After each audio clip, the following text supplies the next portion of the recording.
Hello students, welcome to my YouTube channel, Biology in Seconds. अस्सलामुअलैकुम dear students, this is doctor Hamza Tanzeel. और as पर promise मैंने आपसे कहा था कि मैं तमाम प्रोविंसेस के पास पेपर को डिस्कस करूंगा 2022 के। तो स्टूडेंट्स, हमने अब तक UHS, हमने डो, इनके पास पेपर को डिस्कस कर लिया हुआ है। और आज हम डिस्कस करने जा रहे हैं KP के स्टूडेंट्स का जो 2022 का MD कैट था उसे। आज हम इसमें ये देखेंगे कि इसका जो बायोलॉजी पोर्शन था उसमें से किस किस तरह के MCQs आए थे, और जो MCQs उसमें आए थे उनकी एक्सप्लेनेशन क्या है, और वो किन टॉपिक्स में से लिए गए, और उसने उन टॉपिक्स में से बुक की लाइंस उठाई या उसने थोड़ा सा उसको घुमा के दिया। और आज हम ये भी देखेंगे कि 2023 में अगर उन टॉपिक्स में से MCQs आते हैं तो वो सिंपल MCQs उठाएगा या थोड़े से लॉजिकल बनाएगा। तो आज हम ये भी देखेंगे कि कौन सा टॉपिक उसका ज़्यादा फेवरेट है MCQs बनाने के लिए, और वो अगर ईटा जो कंडक्टिंग बॉडी है KPK की, अगर वो टेस्ट बनाती है तो वो टेस्ट में किस तरह के लॉजिकल पॉइंट्स को ज़्यादा यूज़ कर रही है या वो ज़्यादा बुक की लाइन को इन्फसाइज कर रही है। तो स्टूडेंट्स, बिना टाइम वेस्ट किए हम स्टार्ट करते हैं अपने 2022 पेपर की डिस्कशन, जो कि KP के स्टूडेंट्स को दिया गया था फॉर MD कैट। तो सबसे पहला क्वेश्चन स्टूडेंट हमारे पास है, which one of the following is not the characteristics of viruses. तो स्टूडेंट, ये पहले तो हमें ये पता होना चाहिए कि ये MCQs किस टॉपिक में से आया।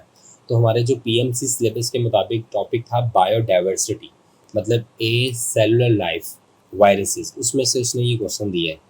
अब सवाल हम दोबारा पढ़ रहे हैं, विच one of the following is not the characteristics of virus. कह रहे हैं कि इनमें से वायरस की कौन सी खूबी नहीं है, मतलब इनमें से कौन सी ऐसी स्टेटमेंट है जो वायरस की कैरेक्टरिस्टिक्स में शामिल नहीं है। Option A, they do not respire. ये जो वायरस की कैरेक्टर है, वायरस रेस्पायरेशन नहीं कर सकता। क्यों नहीं कर सकता? क्योंकि उसके पास माइटोकॉन्ड्रिया नहीं है, ना ही उसके पास माइटोकॉन्ड्रियल एंजाइम्स अवेलेबल है। Option B, they do not excrete. वो एक्सक्रीट भी नहीं कर सकता। ये भी वायरस की कैरेक्टर ही है। कैसे? क्योंकि वायरस के पास तो अपना मेटाबॉलिक सिस्टम ही नहीं है, और जिस चीज़ के पास अपना मेटाबॉलिक सिस्टम नहीं होगा वो एक्सक्रीशन नहीं कर पाएगा। Option C, they do not have the ability to reproduce. ये थोड़ा कंफ्यूज कर रहा है, लेकिन हम ऑप्शन डी की तरफ चलते हैं पहले। They can be crystallise. ये तो हम जानते हैं कि वायरस के पास एबिलिटी होती है अपने आप को क्रिस्टलाइज करने की। तो अब हम ऑप्शन सी की तरफ चलते हैं कि ये किस तरह से वायरस की कैरेक्टर नहीं है। तो स्टूडेंट्स, हम जानते हैं कि वायरस के पास एबिलिटी होती है अपने आप को क्या करने की, रिप्रोड्यूस, बट ये अपने आप को इंडिपेंडेंटली रिप्रोड्यूस नहीं करता। ये होस्ट की बॉडी की बायोसिंथेटिक मशीनरी को कंट्रोल करके अपने आप को रिप्रोड्यूस करता है, लेकिन अपने आप को रिप्रोड्यूस करता ज़रूर है। क्लियर? और दूसरी बात, एविडेंस इसका कि अपने आप को रिप्रोड्यूस कर सकता है, हम जानते हैं कि जिस चीज़ के पास भी जीनोम होता है, जीनोम मतलब उसके पास न्यूक्लिक एसिड होता है, न्यूक्लिक एसिड के मतलब उसके पास अपना DNA या RNA होता है, वो चीज़ अपने आप को डिवाइड कर सकती है। इसका रेफरेंस आप इस तरह से ले सकते हो, आपने पढ़ा था कि माइटोकॉन्ड्रिया जो है वो सेल्फ रेप्लिकेटिंग ऑर्गेनेली है, और इसकी रीज़न आप ये देते थे कि उसके पास अपना क्या होता है, DNA होता है, और उसके पास अपना राइबोसोम होता है। तो इसी तरह वायरस के पास अपना जीनोम है। तो जिस चीज़ के पास अपना जीनोम है, अपना न्यूक्लिक एसिड है, अपना DNA है, वो अपने आप को रिप्रोड्यूस कर सकता है। तो यहाँ पे जो मोस्ट राइट आंसर बन रहा है वो कौन सा वाला है, सी। इन्होंने लिखा हुआ है कि वायरस के पास एबिलिटी नहीं होती रिप्रोड्यूस करने की, लेकिन एक्चुअल में वायरस के पास एबिलिटी होती है रिप्रोड्यूस करने की। तो ये ऑप्शन सी है, ये वायरस की कैरेक्टरिस्टिक्स में नहीं आता, बाकी सब वायरस की कैरेक्टरिस्टिक्स में आता है। और ये MCQs कहाँ से लिया गया? बायोडाइवर्सिटी में से लिया गया, और बायोडाइवर्सिटी के किस सब टॉपिक में से लिया गया? कैरेक्टरिस्टिक्स ऑफ वायरसेस में से लिया गया। Clear? Question number 2, in 1935 WM Stanley prepared an extract of। Student, ये भी क्वेश्चन बायोडाइवर्सिटी में से लिया गया, और बायोडाइवर्सिटी के किस सब टॉपिक में से लिया गया? डिस्कवरीज ऑफ वायरसेस और ट्रेसेस ऑफ वायरसेस में से लिया गया। कह रहे कि एक साइंटिस्ट था जिसका नाम था WM स्टैनले। उसने प्रिपेयर किया था एक एक्सट्रैक्ट ऑफ, मतलब उसने किस वायरस का एक्सट्रैक्ट प्रिपेयर किया था। ऑप्शन ए, तंबाकू mosaic virus. Option B, human immuno deficiency virus. Option C, flu virus. And option D, polio virus. तो स्टूडेंट्स, हम जानते हैं कि जो स्टैनले था, ये हमारी बुक में क्लियरली मेंशन्ड है कि स्टैनले ने 1935 के अंदर प्रिपेयर किया था एन एक्सट्रैक्ट ऑफ तंबाकू मजीक वायरस। तंबाकू मजीक वायरस ये एक प्लांट वायरस है जो कि अटैक करता है तंबाकू प्लांट्स के ऊपर। उसने तंबाकू प्लांट्स के ऊपर से इसको क्या किया था, एक्सट्रैक्ट किया था, और इसकी फर्स्ट टाइम इसने क्या की थी, क्रिस्टलाइजेशन की थी।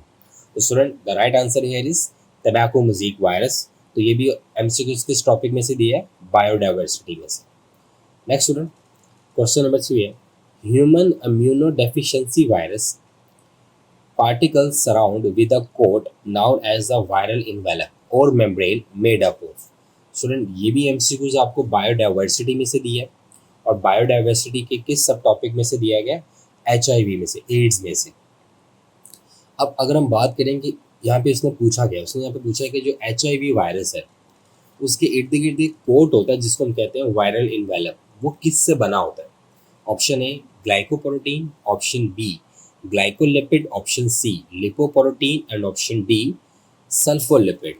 तो स्टूडेंट्स एक बात याद रखनी है कि वायरसेस के अंदर कार्बोहाइड्रेट्स की कंसंट्रेशन बिल्कुल ना होने के बराबर होती है।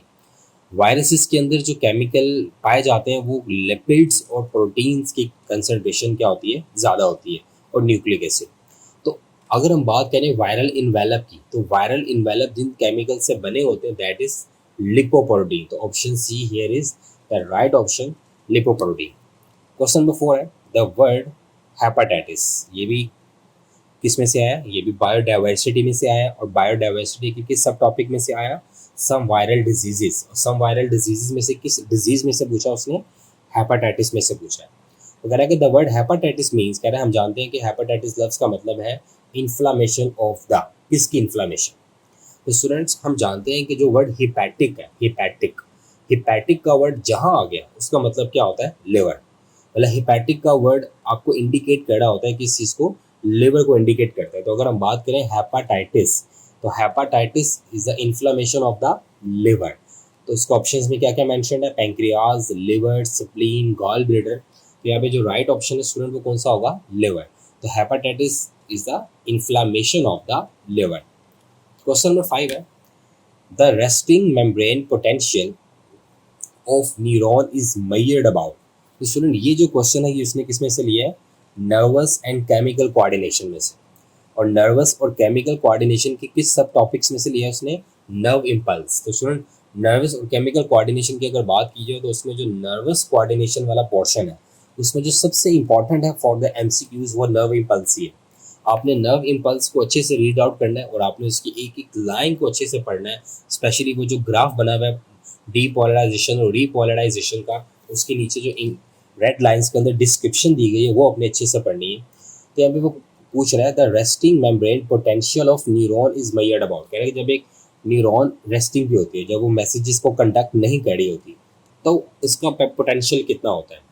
Option A -30 milli volts, option B -50 milli volts, option C -70 milli volts, और ऑप्शन डी -100 मिली वोल्ट्स। तो स्टूडेंट्स हम जानते हैं ये बुक की लाइन है, बड़ा क्लियरली मैंशनड है कि रेस्टिंग मेम्ब्रेन पोटेंशियल का जो एक पोटेंशियल होता है वो कितना होता है, -70 milli volt. Option C is correct option. Question number 6 है in aerobic respiration. Aerobic respiration का वर्ड आता ही आपको समझ आ गया कि ये एमसीक्यूज किस में से आया, बायो एनर्जेटिक्स में से आया। और बायो एनर्जेटिक्स के किस सब टॉपिक में से आया, ये आया रेस्पिरेशन में से। तो कह रहे हैं कि इन एरोबिक रेस्पिरेशन जो कि ऑक्सीजन की मौजूदगी में होती है, glucose molecules completely break down. ये भी हम जानते हैं कि ग्लूकोज मॉलिक्यूल जो है वो कंप्लीट ब्रेक डाउन होता है एरोबिक रेस्पिरेशन में। इनटू किसके अंदर, कार्बन डाइऑक्साइड बिल्कुल, वाटर बिल्कुल, एंड डैश एनर्जी, और एनर्जी के अंदर। और वो एनर्जी कितनी होती है, मतलब कितनी एटीपी बनती है। Option A 2 ATP, option B 4 ATP, option C 34 ATP and option D 36 ATP. तो स्टूडेंट अगर देखा जाए तो उसने यहाँ पे किसी एक स्पेसिफिक प्रोसेस का नाम नहीं लिया। उसने ग्लाइकोलिसिस नहीं पूछा, उसने क्रब साइकिल नहीं पूछा, उसने पायरुविक एसिड ऑक्सीडेशन नहीं पूछा आपसे। उसने कहा कि बताओ ओवरऑल जो एरोबिक रेस्पिरेशन है उसमें कितनी एटीपी बनती है। तो स्टूडेंट मोस्टली बच्चों के माइंड में होता है कि 38 एटीपी। लेकिन स्टूडेंट आपको एक बात याद रखना, आपने हमेशा यहाँ पे नेट एटीपी बतानी है। आपको पता होगा ये बात तो बिल्कुल ठीक है कि 38 एटीपी ही बनती है, लेकिन आपने पढ़ा था कि ग्लाइकोलिसिस के अंदर जो 2 NADH बनते हैं वो बजाय 3 एटीपी देने के वो 2 एटीपी देते हैं, क्योंकि इनका एक एटीपी लॉस हो जाता है जब वो साइटोप्लाज्म से कहाँ आते हैं, माइटोकॉन्ड्रिया में आते हैं। तो इस तरह जो नेट एटीपी बचते हैं वो कितने बचते हैं, 36। तो यहाँ पे जो राइट आंसर है वो ऑप्शन डी है, that is 36 ATP. Clear. Question number 4 है the 4 types of fundamental biological molecules biological molecules का लफ्ज़ सुनते ही आपके माइंड में आ जाना चाहिए कि ये किसकी बात कर रहा है। ये किस टॉपिक में से क्वेश्चन दिया गया, बायोलॉजिकल मॉलिक्यूल्स में से ही दिया गया। कह रहा है कि हमारे पास 4 तरह के फंडामेंटल बायोलॉजिकल मॉलिक्यूल्स होते हैं इन प्रोटोप्लाज्म के अंदर, और वो कौन कौन से हैं? कार्बोहाइड्रेट्स बिल्कुल, प्रोटीन बिल्कुल, लिपिड्स बिल्कुल, एंड डैश। कह रहा है कि प्रोटोप्लाज्म किसे बोलते हैं student? Cytoplasm plus nucleus, collectively called protoplasm. तो कह रहा है कि उस प्रोटोप्लाज्म के अंदर क्या क्या होता है? कार्बोहाइड्रेट्स होते हैं डेफिनेटली, प्रोटीन होता है डेफिनेटली, लिपिड्स होते हैं डेफिनेटली, एंड डैश। और क्या होता है? Enzymes? No, they are not a fundamental. Hormones? They are not a fundamental. Nucleic acid and alkaloids. तो स्टूडेंट यहाँ पे जो ऑप्शन सी है, न्यूक्लिक एसिड, डीएनए और आरएनए। आपको अगर अपना बायोलॉजिकल मॉलिक्यूल्स का चैप्टर याद हो तो उसमें आपने जो फंडामेंटल मॉलिक्यूल्स पढ़े हैं, मैं आपको रिकॉल करवाता हूँ। आपने वाटर पढ़ा है बिल्कुल, कार्बोहाइड्रेट्स पढ़ा है बिल्कुल, आपने लिपिड्स पढ़ा है, आपने प्रोटीन्स पढ़ा है, और आपने क्या पढ़ा है? न्यूक्लिक एसिड, जिसमें डीएनए आता है और आरएनए। तो यहाँ पे वाटर तो उसने मेंशन नहीं किया हुआ, तो न्यूक्लिक एसिड को मेंशन किया हुआ। So the right answer here is nucleic acid, option C. Next question number 8 है student, ribose is a pentose sugar. कह रहे हैं कि जो राइबोज होती है ये हमारे पास पेंटोज शुगर होती है। पेंटोज शुगर किसे बोलते हैं? जिसके अंदर 5 कार्बन होते हैं, दैट कंटेन। ये भी एमसीक्यूज बायोलॉजिकल मॉलिक्यूल्स में से आया, और ये बायोलॉजिकल मॉलिक्यूल्स के किस पोर्शन में से आया? ये कार्बोहाइड्रेट्स में से उसने पूछा है कि राइबोज हमारे पास एक पेंटोज शुगर है। पेंटोज शुगर मतलब एक ऐसी शुगर है जिसके अंदर 5 कार्बन है। अब वो पूछ रहे कि उसके अंदर कौन सा वाला फंक्शनल ग्रुप पाया जाता है? Option A aldehyde group, option B ketone group, option C carboxylic group, and option D ester group. तो स्टूडेंट्स हम जानते हैं कि जो राइबोज और ग्लूकोज है, इन दोनों के अंदर जो फंक्शनल ग्रुप पाए जाते हैं वो कौन सा वाले हैं? एल्डिहाइड। और जो हमारे पास फ्रुक्टोज है, फ्रुक्टोज के अंदर कौन सा वाला फंक्शनल ग्रुप होता है? कीटोनिक। तो यहाँ पे जो राइट आंसर होगा वो ऑप्शन कौन सा वाला है? ए। ऑप्शन ए यहाँ पे क्या लिखा हुआ है? Aldehyde group. एल्डिहाइड ग्रुप किस में होता है? राइबोज के अंदर भी होता है और ग्लूकोज में भी होता है। और कीटोन ग्रुप किस में होता है? फ्रुक्टोज में होता है। नेक्स्ट क्वेश्चन नंबर 9 है, प्रोटीन्स आर मैक्रोमॉलिक्यूल्स। ये भी क्वेश्चन बायोलॉजिकल मॉलिक्यूल्स में से आया हुआ है, लेकिन किस सब टॉपिक में से आया हुआ है? प्रोटीन में से आया हुआ है। वो कह रहा है कि प्रोटीन्स आर मैक्रोमॉलिक्यूल्स, ये बात हम जानते हैं। Formed of unit of known as amino acid, वो अमाइनो एसिड से बनी होती है, ये भी बात हम जानते हैं। The amino acid in which the variable group R is represented by N H atom is. वो कह रहा है कि हमारे पास प्रोटीन जो है ये एक मैक्रोमॉलिक्यूल, और ये बनी होती है अमाइनो एसिड्स, ये भी हम जानते हैं। कह रहे हैं अगर हम एक अमाइनो एसिड लें और उसका जो आर ग्रुप है, जिसे हम अल्काइल रेडिकल कहते हैं, उसको रिप्लेस कर दें किसके साथ? एच के साथ, तो जो अमाइनो एसिड बनेगा वो कौन सा अमाइनो एसिड होगा? Option A lysine, option B phenylalanine, option C glycine, and option D alanine. तो स्टूडेंट्स हम जानते हैं हमारे बुक के अंदर ये बात बहुत ही क्लियरली मेंशन्ड है कि if we replace the R group with hydrogen atom, तो the resulting amino acid is glycine. But if we replace R group with CH3, तो the resulting amino acid is alanine. तो यहाँ पे उसने कहा कि उसने आर ग्रुप को हाइड्रोजन एटम से रिप्लेस किए, तो यहाँ पे जो राइट आंसर बनेगा वो कौन सा बनेगा? Glycine. This is option C. Next question number 10 है, द टाइप ऑफ लिपिड्स। अब ये भी क्वेश्चन बायोलॉजिकल मॉलिक्यूल में से आया, लेकिन ये किस सब टॉपिक्स में से दिया? उसने लिपिड्स में से दिए। कह रहा है the type of lipids which do not contain fatty acids are. कह रहे हैं कि ऐसे कौन से लिपिड्स हैं जिनमें फैटी एसिड्स नहीं? ये तो बड़ा कंफ्यूजन वाला सवाल है। आप सब कहोगे कि फैटी एसिड्स, ऐसे कौन से लिपिड होंगे जिनमें फैटी एसिड नहीं होगा? लेकिन एक ऐसे लिपिड्स की टाइप है जिनमें फैटी एसिड्स नहीं होते, बट उन्हें हम लिपिड्स कंसीडर्ड करते हैं। ऑप्शन ए फॉस्फोलिपिड्स। ये तो हो ही नहीं सकता, क्योंकि हमने फॉस्फोलिपिड्स में पढ़ा था कि इनमें क्या होते हैं? फैटी एसिड्स होते हैं। वैक्सीज, इनमें भी long chain of fatty acids होती हैं। स्टीरॉइड्स, ये हमारे लिए थोड़ा कन्फ्यूजन है। और ऑप्शन डी एसाइल ग्लिसरॉल, हमने ये भी पढ़ा था कि एसाइल ग्लिसरॉल के अंदर तो फैटी एसिड्स लाजमी होते हैं, जैसे ट्राई एसाइल ग्लिसराइड। तो स्टूडेंट जो ऑप्शन सी है that is a correct answer, steroids. Steroids हमारे पास एक ऐसी टाइप ऑफ लिपिड्स हैं जिनमें क्या नहीं होते? फैटी एसिड्स नहीं होते। और ये एक ऐसा एमसीक्यूज है जिसके 2023 में भी रिपीट होने के मैक्सिमम चांसेस हैं। अगर KPK वाले नहीं देंगे तो इसको पंजाब वाला या डो वाला लाजमी उठाएगा, क्योंकि ये एक ऐसा एमसीक्यूज है जो बच्चों के लिए थोड़ा सा यूनिक है और थोड़ा लॉजिकल पॉइंट ऑफ व्यू से। क्वेश्चन नंबर 11 है, in which part of the chloroplast the fixation of carbon dioxide result in the formation of sugar. अब स्टूडेंट ये जो क्वेश्चन है, ये क्वेश्चन उसने कहाँ से लिया है? ये क्वेश्चन उसने लिया है सेल स्ट्रक्चर एंड फंक्शन में से। जो सेल स्ट्रक्चर एंड फंक्शन हमारा टॉपिक है पीएमसी का, उसमें से लिया। और उसमें से उसने कहाँ से लिया है? प्लास्टिड्स में से लिए। और प्लास्टिड्स के आगे फर्दर किस चीज़ में से लिया? उसने क्लोरोप्लास्ट में से लिया। उसने कहा कि क्लोरोप्लास्ट के किस पार्ट के अंदर कार्बन डाइऑक्साइड की फिक्सेशन होती है और शुगर बनती है, मतलब वो डार्क रिएक्शन की बात कर रहा है यहाँ कि क्लोरोप्लास्ट के किस पार्ट में डार्क रिएक्शन होता है। और हम जानते हैं स्टूडेंट्स कि जो लाइट रिएक्शन था वो कहाँ पे हो रहा था? थैलाकॉइड मेम्ब्रेन पे। और जो डार्क रिएक्शन है वो कहाँ पे होता है? स्ट्रोमा में। ऑप्शंस के क्या क्या? Option A grana, option B stroma, option C intergranule and option D outer membrane of chloroplast. Student यहाँ पे जो राइट आंसर हमारे पास बनेगा वो कौन सा बनेगा? स्ट्रोमा। क्वेश्चन नंबर 12 है the colloidal mixture of ions, organic and inorganic salts present in the nucleus is called. यानी कि न्यूक्लियस के अंदर, नॉट अ सेल, वो न्यूक्लियस के अंदर की बात कर रहे हैं। तो ये भी किस में से लिया गया क्वेश्चन? सेल स्ट्रक्चर एंड फंक्शन में से ही लिया गया। और इसका जो सब टॉपिक है न्यूक्लियस, उसमें से लिया गया। लेकिन न्यूक्लियस के अंदर एक मिक्सचर होता है, और वो किस चीज़ का मिक्सचर होता है? Organic ions, inorganic ions, salts, etc. उससे क्या बोलते हैं? Nuclear membrane? नहीं, उसने अंदर बोला है, तो न्यूक्लियर मेम्ब्रेन तो बाहर होती है। न्यूक्लियोलस? नहीं, ये तो डार्क स्ट्रेंड बॉडी होती है। न्यूक्लियोप्लाज्म या क्रोमोसोम्स? तो स्टूडेंट्स हम जानते हैं the right answer here is nucleoplasm. उसने इसको मिक्सचर बोला है, किस चीज़ का? आयंस का, ऑर्गेनिक और इनऑर्गेनिक सॉल्ट्स का। ठीक है, तो ये जो एक फ्लूइड सा बना है न्यूक्लियस के अंदर, that is called actually nucleoplasm. Right answer here is option C. Question number 13 है those nerves that originate from or lead the brain are called cerebral nerves that are dash pairs of cerebral nerves in। अब student ये question किस में से लिया? उसने nervous और chemical coordination में से। और नर्वस और केमिकल कोऑर्डिनेशन में से ये सवाल उसने किस में से लिया है?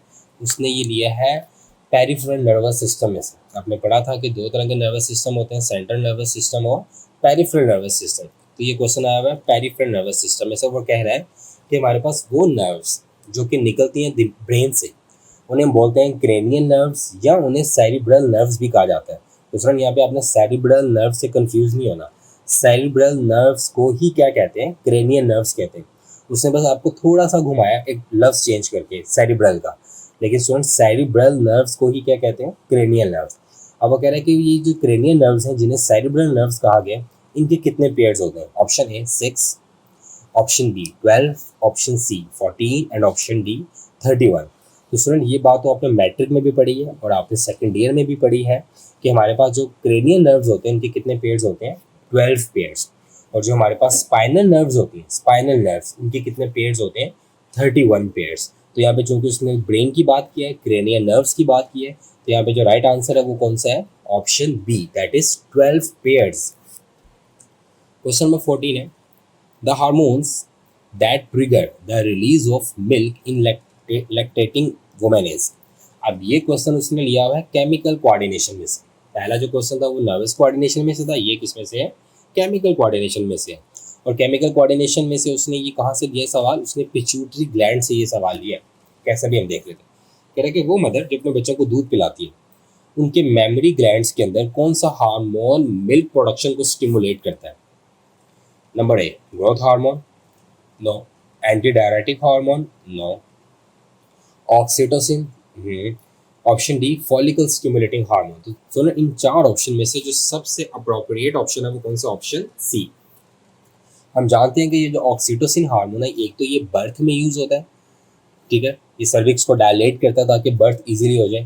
और सेकंड, ऑक्सीटोसिन हार्मोन क्या करता है? ये हमारे जो मेमोरी ग्लैंड्स होते हैं वहाँ पे मिल्क प्रोडक्शन करवाता है और साथ में मिल्क इजेक्शन भी करवाता है। तो यहाँ पे जो राइट आंसर है वो कौन सा? Option C, oxytocin. Question number हमारा जो नेक्स्ट है 15। अगर हम क्वेश्चन नंबर 15 की बात करें तो the group of animals having a single celled body which performs all the vital activities of life are called. Student ये क्वेश्चन उसने लिया है किंगडम एनिमिलिया से। और किंगडम एनिमिलिया में से इसने सवाल उठाया और वो क्या पूछ रहा है आपसे? कह रहा है कि एनिमल्स का ऐसा कौन सा ग्रुप है जो कि एक सेल पर मुश्तमिल होते हैं और वो अपनी तमाम वाइटल एक्टिविटीज़ उसी एक सेल में ही करते हैं, उन्हें क्या कहते हैं? Option A protozoa, option B parazoa, option C metazoa and option D nanozoa. तो स्टूडेंट्स हम जानते हैं कि जो हमारे पास प्रोटोजोआ होते हैं, प्रोटोजोआ ये हमारे पास ऐसे एनिमल्स होते हैं जो कि सिंगल सेल्ड होते हैं और इनकी तमाम वाइटल एक्टिविटीज उसी एक सेल में ही परफॉर्म हो रही होती हैं। तो स्टूडेंट यहाँ पे जो राइट आंसर है वो कौन सा वाला होगा? Option A, that is protozoa. Clear? Next question number 16 है हमारे पास, द वर्ड एनेलिडा। कह रहे हैं कि जो एनेलिडा का वर्ड है इज अ ग्रीक ओरिजिन। ये ग्रीक लैंग्वेज के वर्ड से निकला है जिसका क्या मतलब है? एन्युलिस मीन्स। कह रहे कि एनेलिडा का वर्ड निकला है एक ग्रीक वर्ड से, एन्युलिस से, और उसका मतलब क्या होता है? तो स्टूडेंट ये भी क्वेश्चन किंगडम एनिमिलिया में से लिया गया और किंगडम एनिमिलिया के फाइलम एनेलिडा में से लिया गया, और उसमें फाइलम का एक बेसिक लफ्ज जो है एनेलिडा, उसका मतलब पूछा आपसे कि एनेलिडा का मतलब क्या होता है। Option A little rings, option B segmented body, option C thread and option D hollow. तो स्टूडेंट्स हम जानते हैं कि जो एनेलिडा होते हैं, एनेलिडा हमारे पास ऐसे एनिमल्स होते हैं जिनकी बॉडी के ऊपर क्या होती है? रिंग्स होती हैं। ठीक है, तो option A is a right answer, little rings, क्योंकि जो एनेलिडा का वर्ड है वो निकला है एक ग्रीक लैंग्वेज का वर्ड एन्युलस से, और एन्युलस का मतलब क्या होता है? Little rings.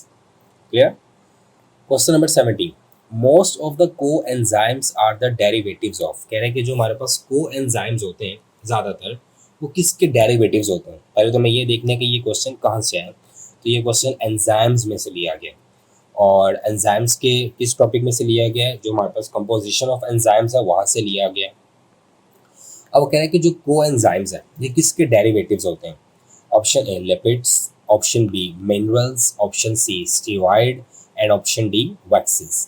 तो स्टूडेंट्स हम जानते हैं कि यहाँ पे जो सबसे अप्रोप्रिएट ऑप्शन है वो ऑप्शन बी है, क्योंकि हमारी बुक में ये बात मेंशन्ड है कि को enzymes are the derivatives of vitamins and minerals.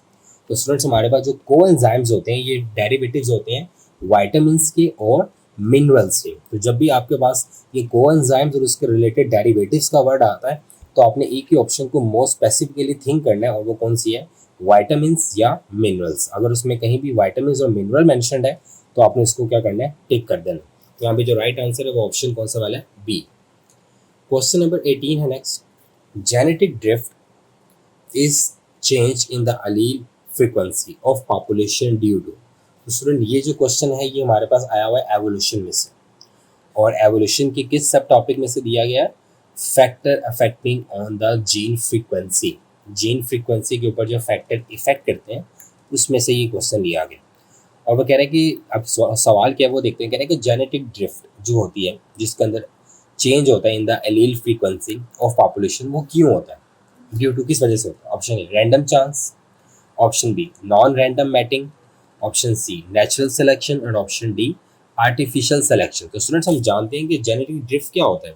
ये हमारे पास क्या होता है कि किसी भी अलील का बाय चांस अपना लोकस क्या हो जाना, उसका चेंज हो जाना, मतलब उसकी जो एक्चुअल लोकेशन थी अगर उसकी एक्चुअल लोकेशन से उसका लोकस क्या हो गया? चेंज हो गया, तो हम उसे कहते हैं कि ये जेनेटिक ड्रिफ्ट है। तो उसके अकॉर्डिंग यहाँ पे जो मोस्ट प्रोबेबली राइट आंसर बन रहा है वो कौन सा वाला है? Random chance. क्योंकि जेनेटिक ड्रिफ्ट में क्या होता है?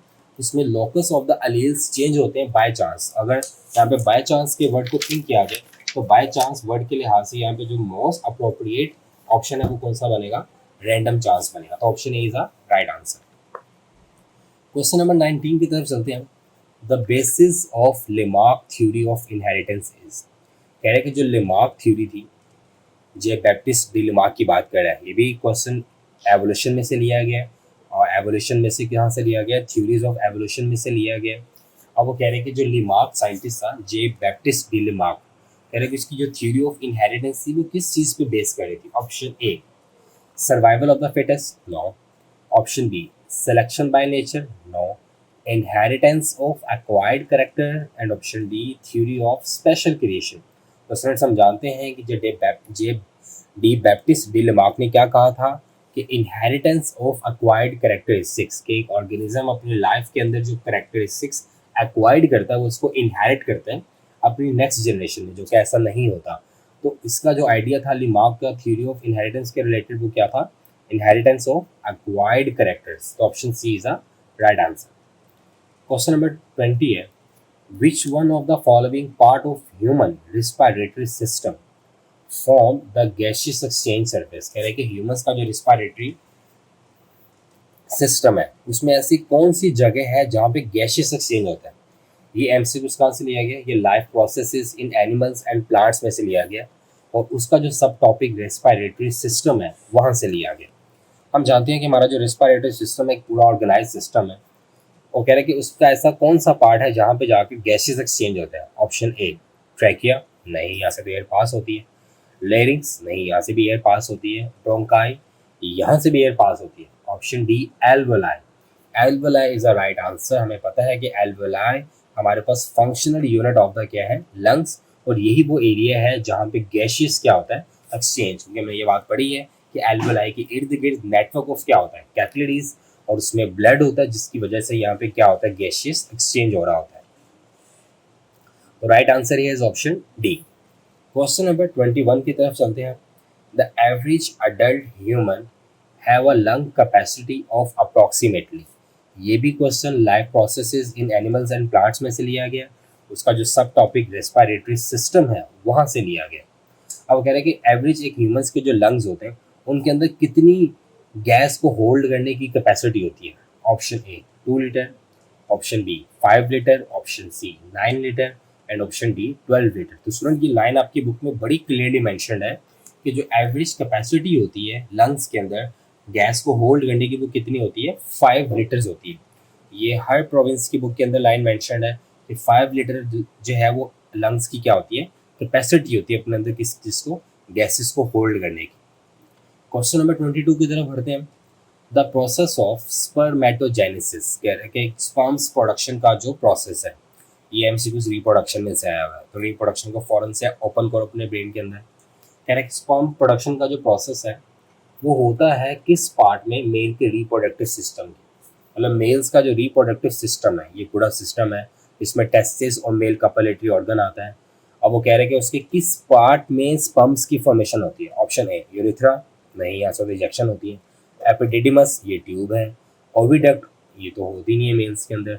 Option D seminiferous tubules. तो स्टूडेंट्स हम जानते हैं कि सेमिनिफेरस ट्यूब्यूल्स के अंदर इंटरस्टिशियल सेल्स होते हैं। उन इंटरस्टिशियल सेल्स को स्टिमुलेट कौन करता है, इंटरस्टिशियल सेल स्टिमुलेटिंग हार्मोन, और वहां से क्या निकलता है, टेस्टोस्टेरोन, और वो टेस्टोस्टेरोन क्या करवाता है, स्पर्मेटोजेनेसिस। तो यहाँ पे जो राइट आंसर है वो कौन सा होगा, option D seminiferous tubules. Next question number 23 है, which one of the following cells have haploid number of chromosomes. कह रहे हैं कि ऐसे कौन से सेल्स हैं जिनके अंदर हैप्लॉइड नंबर ऑफ क्रोमोसोम्स है।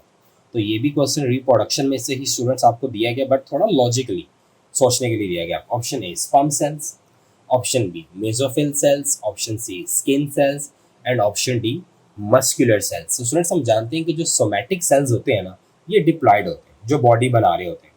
इनमें मेसोफिल सेल्स भी सोमैटिक सेल के अंदर आते हैं प्लांट्स के। स्किन सेल्स और मसल सेल्स ये एनिमल्स के सोमैटिक सेल्स के अंदर आते हैं। बट जो जर्म सेल्स होते हैं, स्पर्म्स और एग, हमें पता है कि ये हैप्लॉइड इन नेचर होते हैं। तो यहाँ पे जो राइट आंसर बनेगा वो कौन सा बनेगा, स्पर्म सेल्स, क्योंकि इनमें हैप्लॉइड नंबर ऑफ क्या होते हैं, क्रोमोसोम्स। तो hopes of the right answer here is option A. Next student question number 24 की तरफ हम बढ़ते हैं। क्वेश्चन नंबर 24 हमारे पास है, those joints in which the articulating bonds are separated by a fluid containing joint cavity are called। कह रहे हैं कि वो joints जिनके अंदर क्या होता है कि जो bonds होती हैं वो दूसरे से अलग होती हैं, जुड़ी नहीं होती बल्कि अलग होती हैं। a fluid containing cavity, एक पानी से भरी हुई कैविटी की मदद से। मतलब एक जॉइंट है, वहाँ पे दो हड्डियाँ आपस में ऐसे आके जुड़ रही हैं, लेकिन वो दोनों आपस में जुड़ नहीं रही, उनके बीच में एक पानी की एक कैविटी है जो उन दोनों हड्डियों को आपस में जुड़ने नहीं दे रही। ऐसे जॉइंट कौन से होते हैं। तो स्टूडेंट हम पता है कि ये एमसीक्यूज के कहाँ से आया हुआ है, स्पोर्ट एंड मूवमेंट में से आया हुआ है। और स्पोर्ट एंड मूवमेंट के किस सब टॉपिक में से लिया गया, जॉइंट्स में से लिया गया। अब ऑप्शन पढ़ लेते हैं। फाइब्रस जॉइंट, नहीं, इनके तो बोन्स के बीच में फाइब्रस टिश्यूज होते हैं। कार्टिलेजिनस जॉइंट्स, नहीं, इनके तो बीच में कार्टिलेज होता है। साइनोवियल जॉइंट्स, ये वो जॉइंट्स हैं जिनके दरमियान क्या होता है, साइनोवियल फ्लूइड्स होते हैं। और उसी फ्लूइड की वो बात कर रहा है कि ऐसे जॉइंट जहाँ पे हड्डियाँ आपस में जुड़ी नहीं होती बल्कि उनके बीच में एक फ्लूइड कंटेनिंग जॉइंट कैविटी होती है। तो right answer here is synovial joint. Option D को अगर हम देख लें तो वो कह रहा है कि इमूवेबल जॉइंट्स। तो स्टूडेंट्स हम जानते हैं कि इमूवेबल जॉइंट्स वो होते हैं जहाँ पे हड्डी हड्डी से जुड़ी होती है, इनके दरमियान बिल्कुल भी स्पेस नहीं होती, जीरो स्पेस होती है। तो right answer here is synovial joint. Next question number 25 है, the joint present in the elbow and नी। कह रहे हैं कि वो जॉइंट जो हमारी एल्बो और नी में है, are the example of which type of joint. मतलब इसने अगेन क्वेश्चन जॉइंट में से बना दिया, स्पोर्ट एंड मूवमेंट। अब ऑप्शन पढ़ लेते हैं। इमूवेबल जॉइंट, नहीं ये तो हमारे मूव करते हैं अच्छे भले। स्लाइटली मूवेबल जॉइंट, नहीं पूरा एक हिंज मूवमेंट होती है। Hinge joint, yes option C is the right answer, hinge joint. क्योंकि हमें पढ़ा था कि हमारी जो एल्बो और नी जॉइंट होते हैं ये बैक एंड फोर्थ मूवमेंट करते हैं, आगे पीछे, तो इसे हम बोलते हैं हिंज मूवमेंट्स। तो ये जो जॉइंट्स होते हैं इनको इसी बिना पे क्या कहा जाता है, hinge joints. And option D है बॉल एंड सॉकेट जॉइंट, ये तो नहीं है। बॉल एंड सॉकेट जॉइंट हम जानते हैं वो कौन से जॉइंट्स हैं, शोल्डर जॉइंट हमारा, और हमारा जो पेल्विक गर्डल है, पेल्विक जॉइंट जो है हमारा वो कौन सा वाला है, बॉल एंड सॉकेट जॉइंट है। बाकी जो एल्बो और नी जॉइंट है ये हमारे पास किस जॉइंट के अंदर आता है, हिंज जॉइंट के अंदर आता है। नेक्स्ट स्टूडेंट क्वेश्चन नंबर 26 हमारे पास है, a man of blood group A. कह रहे हैं कि एक मैन है उसका ब्लड ग्रुप है A, marriage a women of blood group B. उसकी शादी एक ऐसी औरत से हो जाती है जिसका ब्लड ग्रुप क्या है, B. And they have one child, उनका एक बच्चा है। Which one of the following statement about the child's blood is correct. अब स्टूडेंट ये एमसीक्यूज लिया गया है वेरिएशन एंड जेनेटिक्स में से, और वेरिएशन एंड जेनेटिक्स में से कहाँ से लिया गया, मल्टीपल अलील्स में जो ब्लड ग्रुप सिस्टम वाला टॉपिक है वहाँ से। अब सवाल ये है कि एक मर्द है उसका ब्लड ग्रुप है ए, वो उसने ये नहीं बताया कि होमोजाइगस है या हेट्रोजाइगस है, तो आपने दोनों कंडीशंस को सोचना है, होमो वाली को भी और हेट्रो वाली को भी। फीमेल है उसका ब्लड ग्रुप है बी, यहाँ पे भी कंडीशन को स्पेसिफाई नहीं किया गया कि होमोजाइगस कंडीशन है या हेट्रोजाइगस वाली कंडीशन है, तो यहाँ पे भी आपने दोनों कंडीशंस को सोच ली, होमोजाइगस भी और हेट्रोजाइगस। अब जो बच्चा होगा उसका ब्लड ग्रुप क्या हो सकता है, it could be group A only, no ये तो हो ही नहीं सकता, क्योंकि अगर होमोजाइगस कंडीशन देखें तो उसको ए भी होना चाहिए, ठीक है। It could be group A B only, ये तो सिर्फ तब होगा जब होमोजाइगस होगा, लेकिन इसने यहाँ पे होमोजाइगस कंडीशन को मेंशन ही नहीं किया। Option C, it could be group A और ग्रुप बी ओनली, नहीं ऐसा तो नहीं है। अगर होमोजाइगस और हेट्रोजाइगस को देखा जाए तो ऐसा नहीं आएगा। Option D, it could be any of the group A B and O, yes, क्योंकि अगर होमोजाइगस कंडीशन के अकॉर्डिंग देखा जाए तो उसका ब्लड ग्रुप बच्चे का क्या बनेगा, उस बच्चे का ब्लड ग्रुप हमारे पास बनेगा ए बी। अगर हेट्रोजाइगस कंडीशन के अकॉर्डिंग देखा जाए तो उसका ब्लड ग्रुप ए भी बन सकता है, उसका ब्लड ग्रुप बी भी बन सकता है, उसका ब्लड ग्रुप ए बी भी बन सकता है, और उसका ब्लड ग्रुप ओ भी बन सकता है, ठीक है। तो राइट आंसर है इज ऑप्शन डी। अगर उसने कंडीशन को स्पेसिफाई किया होता होमोजाइगस और हेट्रोजाइगस, तो then we will think about it कि यार होमोजाइगस है तो ए भी बन सकता है, हेट्रोजाइगस है तो कौन सा बन सकता है, ठीक है। बट उसने यहाँ पे चूंकि कंडीशन को स्पेसिफाई नहीं किया, तो उसके अकॉर्डिंग यहाँ पे जो राइट आंसर बनेगा वो ऑप्शन कौन सा वाला है, डी है, it could be any of the group A B and O. Next question number 27 है, red green colour blindness is a recessive sex linked trait that render individuals unable to distinguish shades of red or green and both appear as। कह रहे कि जो red green colour blindness है, हम ये topic भी, ये क्वेश्चन भी उसने कहाँ से लिया है, वेरिएशन एंड जेनेटिक्स में से, और ये लिया उसने, उसका जो सब टॉपिक है एक्स लिंक रिसेसिव ट्रेट्स जो है, जिसमें कलर ब्लाइंडनेस का टॉपिक है। कह रहे हैं कि एक ऐसा पर्सन जिसको रेड ग्रीन कलर ब्लाइंडनेस है, हमें पता है कि ये जो रेड ग्रीन कलर ब्लाइंडनेस है ये एक्स लिंक रिसेसिव ट्रेट के अंदर आती है। दैट रेंडर इंडिविजुअल, इस शख्स के अंदर क्या होता है, अनेबल टू डिस्टिंग्विश शेड्स, वो फर्क नहीं करता कि इनके अंदर रेड और ग्रीन, एंड बोथ अपीयर है, जब भी वो रेड और ग्रीन कलर को देखता है तो उसकी कैसे नजर आते हैं कलेक्टिवली, रेड नजर आता है उसको क्योंकि वो रेड कलर तो देख ही नहीं पा रहा, तो नो। ग्रीन कलर वो तो देख ही नहीं पा रहा, सी ग्रे, एंड डी येलो। तो स्टूडेंट उसको चूंकि उसको रेड और ग्रीन कलर की ब्लाइंडनेस है, तो जब भी वो उसके सामने रेड और ग्रीन कलर आएंगे तो उनमें डिफ्रेंशिएट नहीं कर पाएगा कि रेड कौन सा है और ग्रीन कौन सा है, तो वो कलेक्टिवली जो कलर देखेगा वो कौन सा होगा, ग्रे होगा। उसे कलेक्टिवली लगेगा कि ये कलर ग्रे है, बट अगर कोई ऐसा नॉर्मल पर्सन उसको देखेगा तो वो पता लगा लेगा कि ये रेड है और ये ग्रीन है, लेकिन चूंकि उस पर्सन को कलर ब्लाइंडनेस होगी तो वो उनमें फ़र्क नहीं कर पाएगा रेड और ग्रीन कलर में, इसलिए वो कलेक्टिवली वो जो कलर वहाँ पे मेंशन करेगा वो कौन सा करेगा, ग्रे कलर मेंशन करेगा, क्योंकि उसको क्या होगी, कलर ब्लाइंडनेस होगी। तो option C is the right answer. ये क्वेश्चन थोड़ा लॉजिकल है, ये थोड़ा उसने लॉजिकली क्वेश्चन आपको डेवलप किए, ताकि आप अपने माइंड से सोचो कि अगर एक पर्सन रेड और ग्रीन कलर में डिफ्रेंशिएट ही नहीं कर पा रहा तो उसे क्या रेड कलर नजर आएगा? नहीं, उसे ग्रीन कलर भी नजर नहीं आएगा, उसको उनका मिक्सचर नजर आएगा, that mixture is grey. Question number 28 है, the statement the membrane is like a sea of lipid in which proteins are floating represent. तो स्टूडेंट ये क्वेश्चन कहाँ से आया हुआ है? सेल स्ट्रक्चर एंड फंक्शन में से। और सेल स्ट्रक्चर एंड फंक्शन की किस सब टॉपिक में से आया हुआ है? ये आया हुआ है सेल मेम्ब्रेन, जिसे हम प्लाज्मा मेम्ब्रेन कह रहे हैं। और प्लाज्मा मेम्ब्रेन के कहाँ से आया हुआ है? उसके स्ट्रक्चर में से आया हुआ है फ्लूइड मोज़ेक मॉडल। ये जो आप स्टेटमेंट लिखी हुई है, the membrane is like a sea of lipids in which proteins are floating, ये स्टेटमेंट है फ्लूइड मोज़ेक मॉडल की। अब वो कह रहा है कि ये स्टेटमेंट किस साइंटिस्ट ने दी थी? Gorter and Grendel model, option B JF Daniel and Davson model, option C Robertson model and option D SJ Singer and Nicolson model. तो स्टूडेंट जो ऑप्शन डी है it is a right answer, SJ Singer and Nicolson model. ये model था about the plasma membrane, जिसे हम क्या कह रहे थे? फ्लूइड मोज़ेक मॉडल भी कहते हैं। और ये सिर्फ KPK की बुक में मेंशन है इन साइंटिस्ट के नेम, बाकी पंजाब फेडरल इनमें इन साइंटिस्ट के नेम मेंशन नहीं है।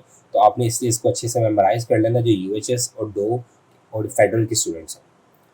क्वेश्चन नंबर 29 है, detoxification of drug is the main role of. ये भी क्वेश्चन जो है ये भी सेल स्ट्रक्चर एंड फंक्शन में से आया हुआ है। और सेल स्ट्रक्चर एंड फंक्शन के किस सब टॉपिक में से आया हुआ है? ये आया हुआ है एंडोप्लाज्मिक रेटिकुलम। कैसे पता चला हमें? क्योंकि स्टूडेंट्स अगर हम देखें तो डिटॉक्सिफिकेशन ऑफ ड्रग्स की अगर हम बात करें तो हमने जितने भी ऑर्गेनेलिज पढ़े, तो एक ही ऐसा ऑर्गेनेली हमने पढ़ा था जिसका फंक्शन डिटॉक्सिफिकेशन में था। और वो ऑर्गेनेली कौन सा था हमारे पास?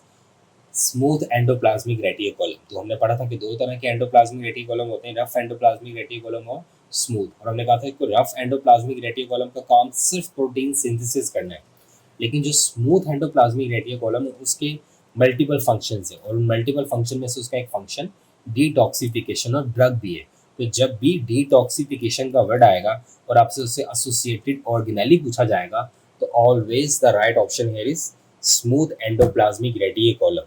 यहाँ पे जो ऑप्शन गिवन है वो गोल्जी बॉडीज है, माइटोकॉन्ड्रिया है, रफ एंडोप्लाज्मिक रेटिकुलम है और स्मूथ एंडोप्लाज्मिक रेटिकुलम है। तो must the right answer here is smooth endoplasmic reticulum. Question number 30 है, द क्लोरोप्लास्ट कंटेन। कह रहे कि जो क्लोरोप्लास्ट होता है उसमें क्या होता है? ये भी question again cell structure and function में से ही आया हुआ है, और ऑर्गेनेलिज में से दिया गया है, और ऑर्गेनेलिज में से प्लास्टिड्स में से दिया गया है। कह रहा है कि क्लोरोप्लास्ट में क्या होता है? Proteins only? No. Ribosomes only? No. Small circular DNA only? No. Option D proteins, ribosomes and small circular DNA। The right answer is D proteins, ribosomes and small circular DNA। Why? क्योंकि हम जानते हैं students कि जो chloroplast है हम इसे भी कहते हैं कि ये सेल्फ रेप्लिकेटिंग ऑर्गेनेली है। क्यों? क्योंकि इसके पास अपना सर्कुलर DNA होता है और राइबोसोम्स होते हैं और उसके पास प्रोटीन्स भी होती हैं। तो यहाँ पे जो ऑप्शन डी है it is the right answer. Question number 31 है, mitochondria was first seen as granules in. कह रहा है कि माइटोकॉन्ड्रिया को जो सबसे पहले देखा गया था एज ग्रेन्यूल्स, वो कहाँ देखा गया था? ये भी question cell structure and function में से आया हुआ है और उसके ऑर्गेनेलिज पार्ट में से आया हुआ है। और कौन से ऑर्गेनेलिज में से आया हुआ है? माइटोकॉन्ड्रिया में से आया हुआ है। अब कह रहा है कि माइटोकॉन्ड्रिया को सबसे पहले कहाँ देखा गया था? Option A white blood cells? No. Option B red blood cells? No. Option C muscle cells and option D liver cells. तो स्टूडेंट्स हम जानते हैं कि माइटोकॉन्ड्रिया की जो सबसे ज़्यादा कंसंट्रेशन होती है वो कहाँ होती है? वो मसल सेल्स के अंदर ही होती है, क्योंकि हमें पता है कि मसल सेल्स के अंदर एनर्जी यूटिलाइजेशन क्या होती है? ज़्यादा होती है। और जिस सेल्स को एनर्जी यूटिलाइजेशन की रिक्वायरमेंट क्या होती है? ज़्यादा होती है, वहाँ पे माइटोकॉन्ड्रिया की तादाद क्या होती है? ज़्यादा होती है, क्योंकि वहाँ पर ज़्यादा ATP बनाने की ज़रूरत होती है। So here the right answer is option C, muscle cells. Next question number 32 है, हीमोग्लोबिन इज आ। कह रहे हैं कि हीमोग्लोबिन हमारे पास क्या है? Option A carbohydrate? नहीं, इसके अंदर तो ग्लोबिन का वर्ड मेंशन है। Option B protein, option C nucleic acid and option D enzyme. तो स्टूडेंट्स हम जानते हैं कि जो हीमोग्लोबिन है ये आया कहाँ से? क्वेश्चन ये क्वेश्चन हमारे पास आया है बायोलॉजिकल मॉलिक्यूल्स में से। और बायोलॉजिकल मॉलिक्यूल्स में से उसने प्रोटीन पार्ट में से ये सवाल पूछा। अगर आपको क्लासिफिकेशन ऑफ प्रोटीन्स याद हो तो क्लासिफिकेशन ऑफ प्रोटीन में जब आपने पढ़ा था क्वाड्रेटिक स्ट्रक्चर ऑफ प्रोटीन, तो क्वाड्रेटिक स्ट्रक्चर ऑफ प्रोटीन में आपने एग्जांपल किसकी पढ़ी थी? हीमोग्लोबिन की। तो हीमोग्लोबिन जो है ये हमारे पास एक्चुअली में क्या होती है? प्रोटीन होती है, not a carbohydrate, not a nucleic acid, not an enzyme. ये एक्चुअली में हमारे पास क्या है? प्रोटीन है।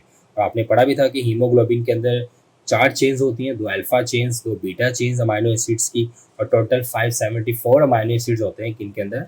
हीमोग्लोबिन के अंदर। So the right answer here is B. Question number 33 है, the glycerol is a dash carbon compound. ये क्वेश्चन अगेन उसने कहाँ से दिया है? बायोलॉजिकल मॉलिक्यूल्स में से दिए, और बायोलॉजिकल मॉलिक्यूल्स के लिपिड्स पोर्शन में से दिए। तो स्टूडेंट जो बायोलॉजिकल मॉलिक्यूल है उसने उसके हर चीज़ को कवर किया है, कार्बोहाइड्रेट्स को कवर किया, प्रोटीन्स को कवर किया, लिपिड्स को कवर किया, और उन सब में से उसने एटलीस्ट 2-2 एमसीक्यूज दिए हैं। तो आपने ये अपना कि जो चैप्टर बायोलॉजिकल मॉलिक्यूल्स वाला है इसको ज़्यादा इन डेप्थ प्रिपेयर करना है। अब हम अपने सवाल की तरफ आते हैं। कह रहे हैं कि जो ग्लिसरॉल है इसमें कितने कार्बन्स होते हैं? Option A 3, option B 4, option C 5 and option D 6। अगर स्टूडेंट्स आपको एक स्ट्रक्चर याद हो, ट्राई असाइल ग्लिसराइड, तो ट्राई असाइल ग्लिसराइड में हमने पढ़ा था कि 3 फैटी एसिड और 1 ग्लिसरॉल, और अगर आपको उसका स्ट्रक्चर याद हो तो उसमें 3 कार्बन थे। तो एक सिंगल ग्लिसरॉल के अंदर कितने कार्बन होते हैं? 3 कार्बन होते हैं। और इसी से मिलता जुलता एक और सवाल भी अक्सर आता है, आपने पायरुवेट के बारे में पढ़ा हुआ है कि जो ग्लाइकोलाइसिस की एंड प्रोडक्ट होती है वो हमारे पास क्या होती है? पायरुवेट। और पायरुवेट के अंदर भी कितने नंबर ऑफ कार्बन होते हैं? 3 ही होते हैं। तो ग्लिसरॉल और पायरुवेट के बारे में अक्सर पूछा जाता है कि इनके अंदर नंबर ऑफ कार्बन कितने हैं? तो इनके अंदर 3 कार्बन है। पायरुवेट जो कि ग्लाइकोलाइसिस की एंड प्रोडक्ट है, और दिस इज द ग्लिसरॉल जो कि लिपिड्स का एक कंपोनेंट होता है, जो फैटी एसिड्स के साथ मिलकर असाइल ग्लिसराइड बना रहे होते हैं। इसमें कितने कार्बन होते हैं? 3 होते हैं। क्वेश्चन नंबर 34 है, enzymes are dash in nature. ये तो बहुत ही एक रैंडम सा सवाल है और बड़ा सिंपल कॉमन सवाल है। ये क्वेश्चन उसने कहाँ से लिया है? उसने एंजाइम्स में से लिया है और उसकी कैरेक्टरिस्टिक्स में से लिया है। कह रहे हैं कि एंजाइम्स की नेचर क्या होती है? कार्बोहाइड्रेट्स, प्रोटीन, लिपिड्स या वाइटामिन्स। तो स्टूडेंट ये तो ऑलमोस्ट हर स्टूडेंट जानता है, आपने क्लास 9 में भी पढ़ा है, क्लास फर्स्ट में भी पढ़ा है कि enzymes are biologically proteins, enzymes are globular proteins. तो एंजाइम्स की जो नेचर होती है हमारे पास स्टूडेंट्स वो क्या होती है? प्रोटीन होती है। क्वेश्चन नंबर 35 है, the range of visible light is. कह रहे हैं कि जो विजिबल लाइट होती है उसकी रेंज कितनी होती है? ये स्टूडेंट क्वेश्चन दिया गया बायो एनर्जेटिक्स में से, और बायो एनर्जेटिक का जो सब टॉपिक है role of light in photosynthesis, वहाँ से लिया गया। ऑप्शन ए हमारे पास क्या है? 300 to 650 नैनोमीटर। ऑप्शन बी हमारे पास है 350 to 700 नैनोमीटर। ऑप्शन सी हमारे पास है 380 to 750 nanometre, and option D हमारे पास है 430 to 790 नैनोमीटर। तो स्टूडेंट्स ये लाइन आपकी बुक में बहुत क्लियरली मेंशन्ड है, the range of visible light is 380 to 750 nanometre. और इसने कोई लॉजिकल सवाल नहीं बनाया, ये आपकी बुक की लाइन में से उठा के उसने दिए। और टॉपिक कौन सा वाला है? Bio energetics. क्वेश्चन नंबर 36 है, which scientist among the following hypothesized that plants split water to release oxygen as byproduct। ये भी बायो एनर्जेटिक्स में से सवाल है, लेकिन ये रोल ऑफ वाटर में से, नॉट रोल ऑफ लाइट में से, ये रोल ऑफ वाटर में से लिया गया। अब वो कह रहे हैं कि वो कौन सा साइंटिस्ट था जिसने ये बात सबसे पहले कही थी कि पौधे पानी के मॉलिक्यूल्स को ब्रेक करते हैं और वहाँ से ऑक्सीजन को रिलीज करवाते हैं एज अ बाई प्रोडक्ट।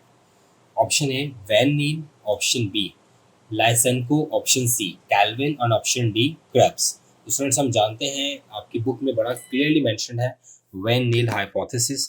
तो स्टूडेंट जो हमारे पास एक साइंटिस्ट था जिसका नाम था वैन नील, उसने ये हाइपोथेसिस पेश किया था कि plants during photosynthesis break down करते हैं वाटर मॉलिक्यूल को और रिलीज करते हैं ऑक्सीजन को एज अ बाय प्रोडक्ट, और जो उसका हाइड्रोजन एटम होता है उसको यूटिलाइज किया जाता है इन the formation of glucose.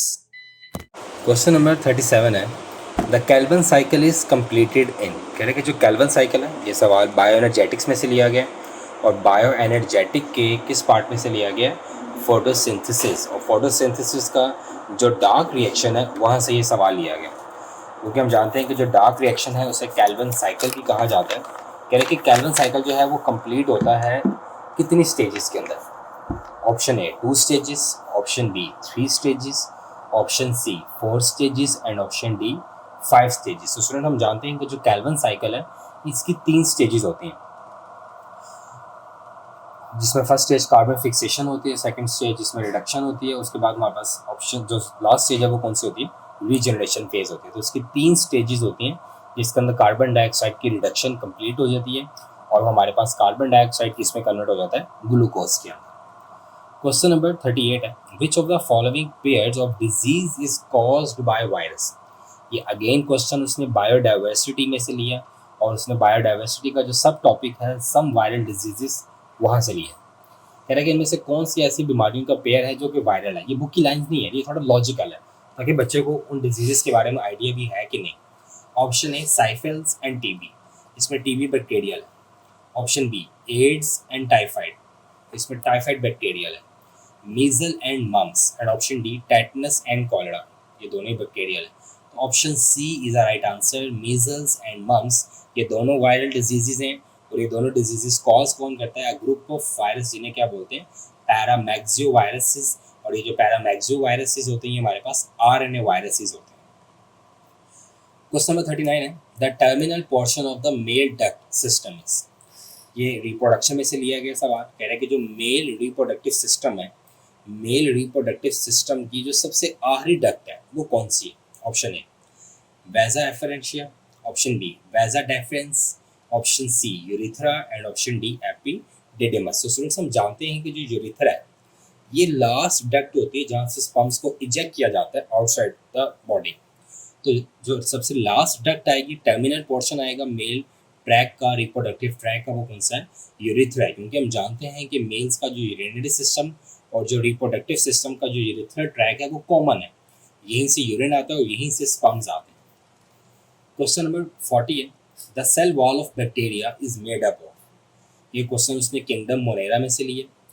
Prokaryotes का जो टॉपिक आपके पीएमसी सिलेबस में मेंशन्ड है और उसने कहा है कि जो बैक्टीरिया होते हैं, जो प्रोकैरियोट्स होते हैं, उनकी सेल वॉल किससे बनी होती है। ऑप्शन ए काइटिन, नहीं क्योंकि काइटिन तो फंजाई की सेल वॉल में होता है। ऑप्शन बी सेलुलोज, ये तो प्लांट्स की सेल वॉल में होता है। ऑप्शन सी पेप्टाइडोग्लाइकिन, यस जो बैक्टीरिया होते हैं, जो प्रोकैरियोट्स होते हैं, उनकी सेल वॉल किससे बनी होती है, पेप्टाइडोग्लाइकिन से बनी होती है। और ऑप्शन डी कौन सा हमारे पास, पैक्टिन, ये तो किसी की सेल वॉल में नहीं होता। तो option C is a right answer, जिससे हम क्या कहेंगे, पेप्टाइडोग्लाइकिन। क्वेश्चन नंबर 41 है, which one of the following is not a carnivorous plant. कह रहा है कि इनमें से ऐसा कौन सा प्लांट है जो कॉर्निवोरस नहीं है। कॉर्निवोरस मतलब जो इंसेक्ट्स को नहीं खाता, जो एनिमल्स से फीड नहीं लेता, ठीक है। ऑप्शन ए पिक्चर प्लांट, ये तो है। सनड्यू प्लांट, ये भी है। बटरवर्ट्स, ये भी है। और ऑप्शन डी मनी प्लांट। हम जानते हैं स्टूडेंट जो मनी प्लांट्स होता है तो इसे तो हम अपने घरों में भी लगाते हैं अक्सर, और ये कॉर्निवोरस प्लांट नहीं है। ये एनिमल्स या इंसेक्ट्स का या इसको कैप्चर नहीं करता, उन पे अटैक नहीं करता, उनसे अपनी फीड नहीं लेता।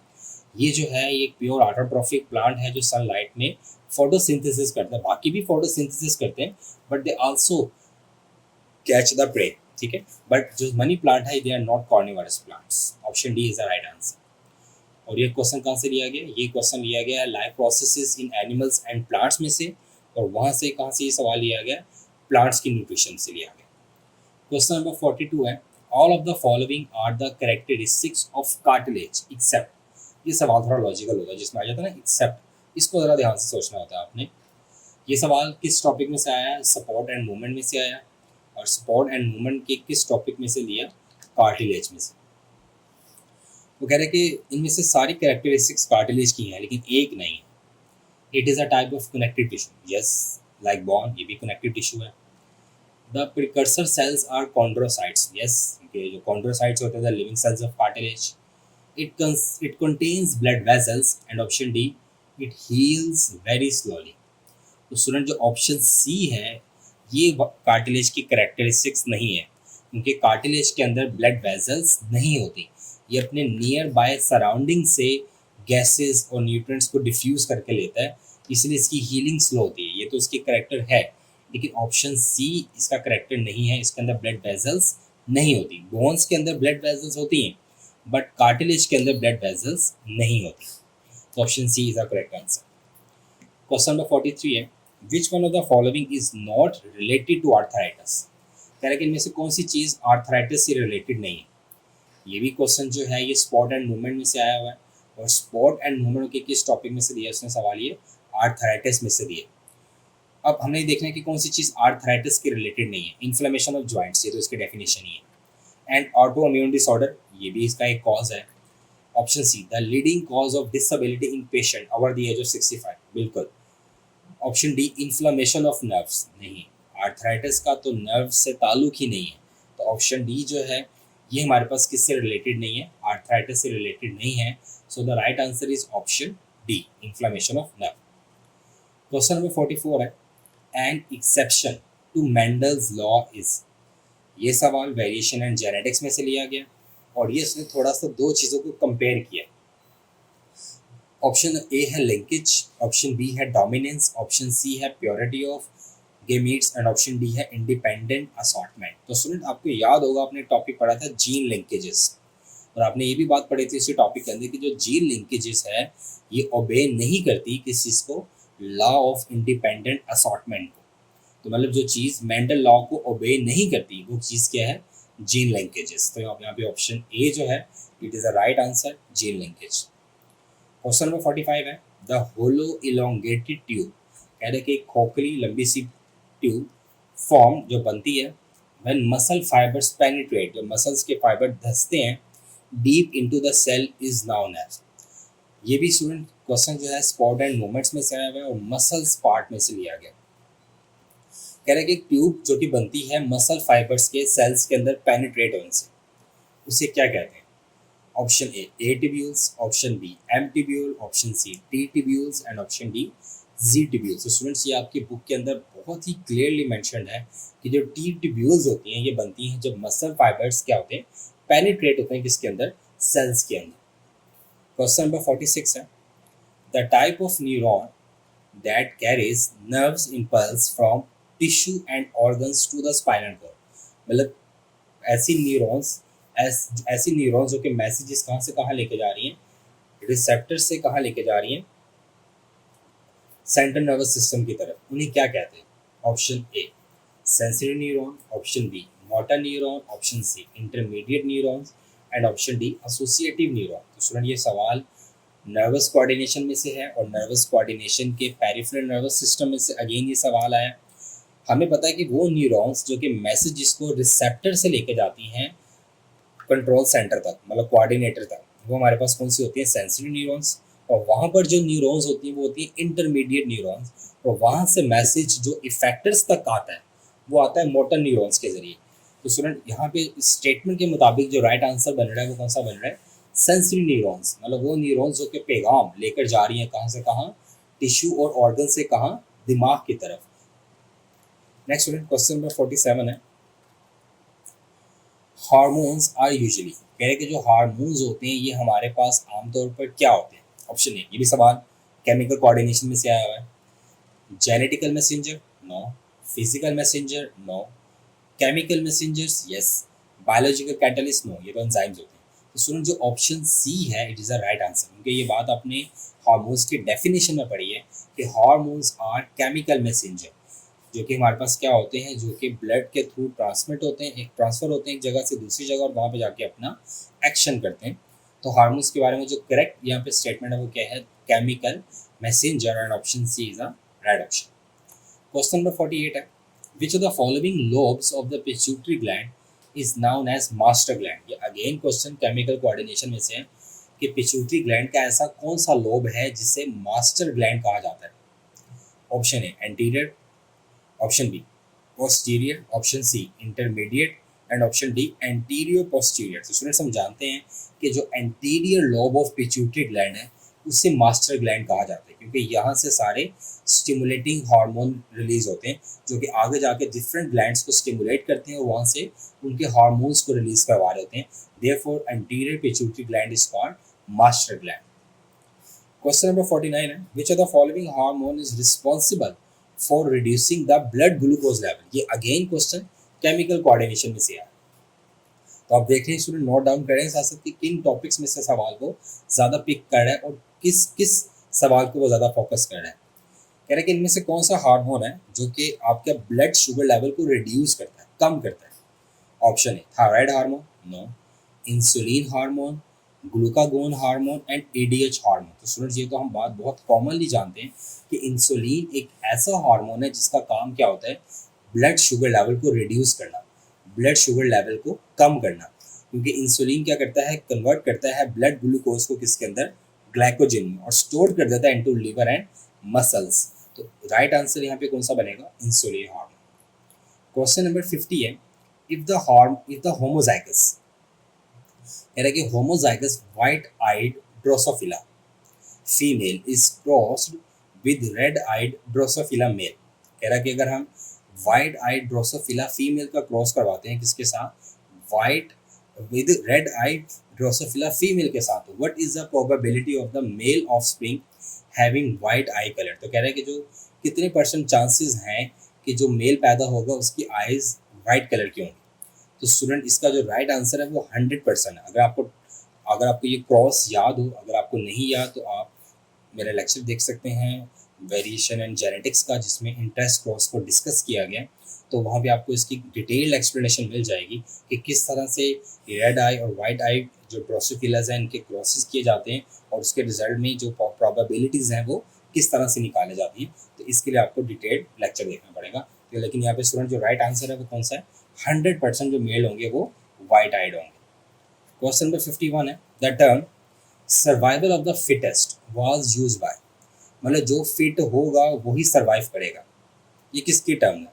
Option A Lamarck, option B Darwin, option C Herbert Spencer and option D Mayr. तो स्टूडेंट हमारे पास जो हर्बर्ट स्पेंसर है उसने ये बात कही थी कि सर्वाइवल ऑफ द फिटेस्ट, जो फिट होगा वही सर्वाइव करेगा और जो फिट नहीं होगा वो इन्वायरमेंट के अंदर सर्वाइव नहीं करेगा, वो एलिमिनेट हो जाएगा इन्वायरमेंट से। तो option C is the right answer, Herbert Spencer. Next student हमारे पास जो क्वेश्चन है, the raw material that is used by natural selection for better survival is. ये बड़ा लॉजिकल सवाल दिया, कह रहा है कि ऐसी कौन सी चीज़ है जो कि ऑर्गेनिजम्स को इन्वायरमेंट के अंदर बेटर सर्वाइव करने में हेल्प करती है। ऑप्शन ए वेरिएशन ओनली, उनमें बदलाव, option B mutation only, option C similarity only and option D variation and mutation. तो student the option D is the right answer. ये सवाल एवोल्यूशन में से आया है और डार्विन में से उसने दिया है सवाल, ये एवोल्यूशन की थ्योरी में से सवाल दिए कि कौन सी चीज़ ऐसी है जो कि ऑर्गेनिजम्स को इन्वायरमेंट के अंदर सर्वाइव करने में हेल्प करती है। तो एक तो स्टूडेंट्स वेरिएशन और दूसरा म्यूटेशन। जब तक उनमें वेरिएशन और म्यूटेशन आती जाएंगी तो वो अपने आप को इन्वायरमेंट के अकॉर्डिंग अडेप्ट करते जाएंगे, लेकिन जो ही उनके अंदर वेरिएशन और म्यूटेशन होना ख़त्म हो जाएगी और तो इन्वायरमेंट उनको अपने अंदर एडजस्ट नहीं करेगा और वो इन्वायरमेंट से, दुनिया से ही क्या हो जाएंगे, एक्सटिंक्ट हो जाएंगे। नेक्स्ट क्वेश्चन नंबर 53 है, द आर्कियोपेट्रिक्स, ये किंगडम एनिमेलियम से सवाल लिया है। The archaeopteryx is a fossil bird which possesses the character of both. कह रहे कि जो आर्कियोपेट्रिक्स है ये हमारे पास बर्ड्स के फॉसिल्स हैं, अर्लीस्ट बर्ड के फॉसिल्स। इनके अंदर किन की करेक्टरिस्टिक्स थी, फिशेज एंड एम्फीबियंस बिल्कुल नहीं, एम्फीबियंस एंड रेप्टाइल्स बिल्कुल नहीं, reptile and birds and option D birds and mammals. तो स्टूडेंट्स हमारे पास जो आर्कियोपेट्रिक्स थे इनके अंदर जो करेक्टरिस्टिक्स थी वो किनकी थी, रेप्टाइल्स की थी और बर्ड्स की थी, जिससे ये बात कही गई थी कि जो बर्ड्स हैं वो रेप्टाइल से ही बने हैं। और हमें पता है कि रेप्टाइल्स ऐसे, हमने कहा था कि एम्फीबियंस सबसे पहले वो होते हैं जो कि पानी और खुश्की दोनों में रहते हैं। फिर हमने कहा था कि एम्फीबियंस से क्या बने, रेप्टाइल्स जो कि ज़मीन के ऊपर क्राउलिंग करते हैं। फिर रेप्टाइल्स से क्या बने, बर्ड्स, और बर्ड्स के बाद हमारे पास क्या आ गए, मैमल्स आ गए। लेकिन जो आर्कियोपेट्रिक्स थे इनकी जो कैरेक्टरिस्टिक्स थी वो किससे रिजेंबलेंस करती थी, रेप्टाइल से और बर्ड से। Option C is correct. Question number 54 है, a condition characterized by hypothyroidism and enlargement of thyroid gland is known as. कह रहे हैं कि एक ऐसी कंडीशन जिसके अंदर आपका थायरोक्सिन कम रिलीज हो रहा है, जिसकी वजह से आपका थायराइड ग्लैंड की इनलार्जमेंट हो गई है, इस कंडीशन को क्या कहते हैं, ग्रेव डिजीज नहीं, क्योंकि ग्रेव डिजीज तब होती है जब आपको हाइपर थायराइडिज्म होता है। बी जिजेंटिज्म, ये तो एडीएच करता है, ग्वाइटर एंड एक्सोपथैल्मिया।